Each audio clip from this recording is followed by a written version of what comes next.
what we'll be presenting at the meeting this year is a very large collaboration of several high volume institutions who care for pelvic squamous cell carcinomas. And what we essentially did in this study of over 1,700 cases, which, as most people know, that's a huge number of specific cases of squamous cell carcinoma, many of which are fairly rare in the pelvis, is we conducted a study to really see at the genomic level what are the similarities of these tumors, looking at anal cancer, cervical, vulvar, penile, urethral, and really seeing where there are some commonalities in terms of the specific mutations that are found, and also where there are differences, to try to understand a little bit better how do we target these tumors using novel new systemic approaches. And it was actually very intriguing to see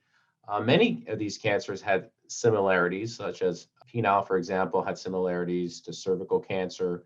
and to anal cancer in terms of HPV. But we saw urethral cancer, for example, which is a rare cancer, doesn't have specifically HPV 16 and 18 associated with it. We also saw very unique genomic alterations, such as in the mTOR pathway, which is very unique in penile cancer. This is some of the work we've done previously, but it was highlighted in this large collaborative. And we also saw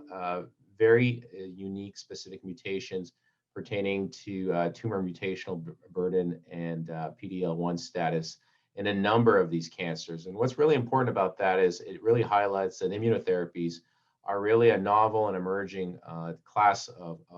treatment for specifically some of these rare cancers where unfortunately we don't have good ability to do clinical trials. So in consequence, I think the implications of this work is it provides